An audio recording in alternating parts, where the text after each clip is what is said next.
नमस्कार।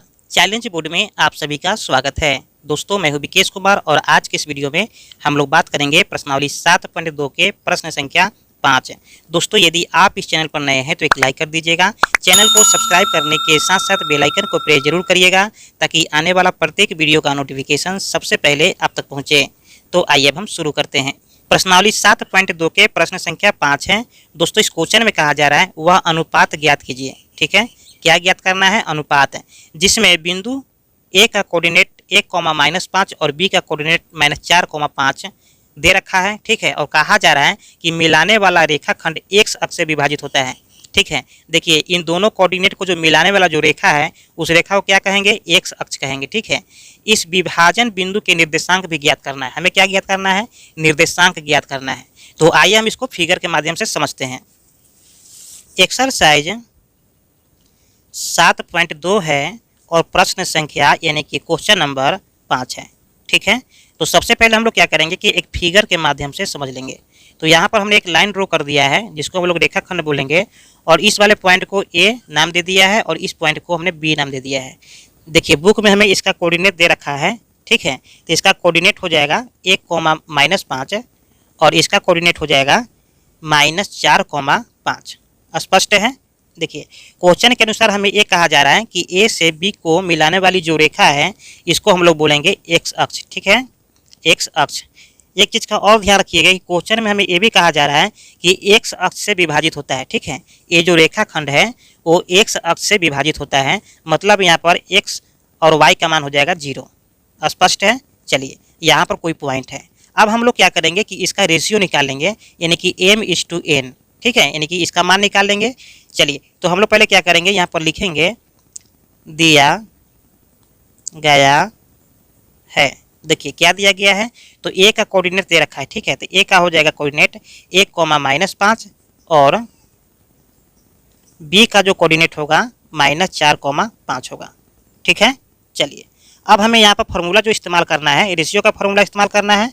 तो यहाँ पर हो जाएगा y बराबर ny1 + my2 और बट्टा में हो जाएगा m + n। ठीक है, अब यहाँ पर हम लोग वैल्यू पुट कर लेंगे। तो यहाँ पर y का मान क्या हो जाएगा? 0 हो जाएगा। ठीक है, यहाँ पर क्या है? 0 है, तो यहाँ पर हो जाएगा 0 बराबर।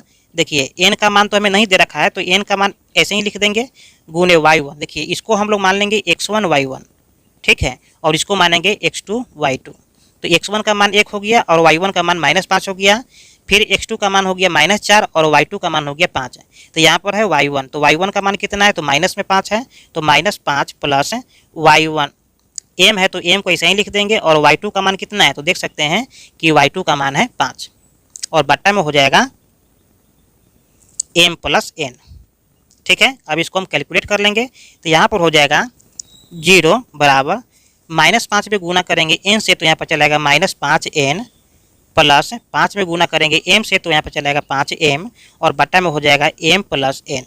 स्पष्ट है? अब इसको हम क्रॉस गुना कर लेंगे। ठीक है, देखिए 0 में m + n से गुना करेंगे तो इसका पूरा वैल्यू क्या हो जाएगा? 0 हो जाएगा। तो यहाँ पर कर देंगे 0 बराबर -5n + 5m से गुना करेंगे 1 में, तो इसमें कोई चेंजिंग नहीं होगा। ठीक है, तो यहाँ पर इसको ऐसे ही लिख देंगे यानी कि 5n + 5m। स्पष्ट है? चलिए अब हम लोग क्या करेंगे कि यहाँ पर m जो है, ठीक है, बराबर की साइड में कर लेंगे तो ये प्लस में तो क्या होगा? माइनस में हो जाएगा 5m, बराबर में हो जाएगा 5n, माइनस में हो जाएगा। ठीक है, यहाँ पर माइनस से माइनस कैंसिल हो जाएगा। तो हमें रेशियो जब निकालना हो m/n करेंगे तो यहाँ पर हो जाएगा 5/5 और जब दोनों को कैंसिल करेंगे तो हमारे पास में 1 आ जाएगा और नीचा भी 1 आ जाएगा। यानी कि m/n का जो रेशियो आया है 1:1 आया है। ठीक है, तो आप चाहे तो यहाँ पर लिख सकते हैं 1:1। स्पष्ट है? चलिए अब हमें निकालना है एक्स अक्ष का निर्देशांक। ठीक है, यानी कि यहाँ पर जो निर्देशांक होगा वो कितना होगा। ठीक है, तो आप चाहे तो यहाँ पर लिख सकते हैं कि अब एक्स, ठीक है, एक्स अक्ष का निर्देशांक। ठीक है, डायरेक्ट हम लोग यही लिख देते हैं। चलिए बराबर, अब निर्देशांक निकालने का फॉर्मूला लगा लेंगे।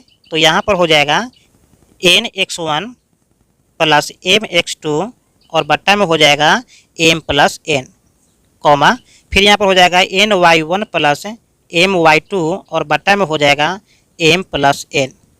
यहाँ पर इस फार्मूला का भी इस्तेमाल कर सकते हैं और एक और फार्मूला के हम लोग इस्तेमाल कर सकते हैं जिसको हम लोग बोलते हैं मिड पॉइंट, ठीक है। तो यहाँ पर एक और फार्मूला को हम लिख लेते हैं, इन दोनों में से कोई भी फार्मूला का इस्तेमाल आप कर सकते हैं, ठीक है। तो यहाँ पर एक फार्मूला हो जाएगा x1 प्लस x2 बट्टा 2, ठीक है। फिर यहाँ पर हो जाएगा y1 प्लस y2 बट्टा 2, ठीक है। तो इस फार्मूला का भी हम लोग इस्तेमाल कर सकते हैं। फ़र्क इतना ही है कि अगर इस फार्मूला का इस्तेमाल करेंगे थोड़ा सा लंबा प्रोसेस जाएगा और इस फार्मूला का इस्तेमाल करेंगे तो तुरंत कैलकुलेट हो जाएगा, ठीक है। तो हम लोग क्या करेंगे, इस फार्मूला का इस्तेमाल नहीं करते हैं, इसी का इस्तेमाल कर देते हैं ताकि जल्दी से हो जाएगा, ठीक है। चलिए यहाँ पर हम लोग वैल्यू पुट कर देते हैं। तो यहाँ पर है x1 प्लस x2। देखिए x1 का मान कितना है, तो x1 का मान है 1 प्लस x2 का मान है माइनस में 4 और बट्टा में हो जाएगा 2। चलिए यहाँ पर y1 प्लस y2, देखिए y1 का मान है माइनस में 5 प्लस और y2 का मान है 5 और बट्टा में हो जाएगा 2। अब यहाँ पर कैलकुलेट कर लेंगे हम लोग। तो कैलकुलेट भाई कैसे करेंगे, देखिए यहाँ पर है 1 और माइनस प्लस माइनस क्या हो जाएगा, माइनस हो जाएगा 4 बट्टा में हो जाएगा 2 और यहाँ पर -5 और फिर है +5, तो यहाँ पर वैल्यू आ जाएगा 0, तो 0 बट्टा 2 कर सकते हैं। चलिए अब यहाँ पर देखिए 1 प्लस में है 4 माइनस में है, तो घट करके यहाँ पर आ जाएगा माइनस में 3, ठीक है। और बट्टा में हो जाएगा 2, यहाँ पर आ जाएगा 0। यानी कि आप किसी भी संख्या में 0 से भाग करते हैं या गुना करते हैं तो क्या होता है, वैल्यू उसका 0 आ जाता है। तो यहाँ पर हो जाएगा 0। स्पष्ट है। चलिए तो ये होगी आपका फाइनल आंसर और आपका जो रेशियो आया है mn का मान, तो एक आपका ए भी हो गया, ठीक है। हमें अनुपात भी कहा जा रहा था निकालने के लिए, तो एक आंसर आपका ए भी हो गया, ठीक है। तो उम्मीद करते हैं कि ये वीडियो आपको समझ में आ गया होगा। फिर मिलते हैं एक और नए वीडियो में, तब तक के लिए जय हिंद।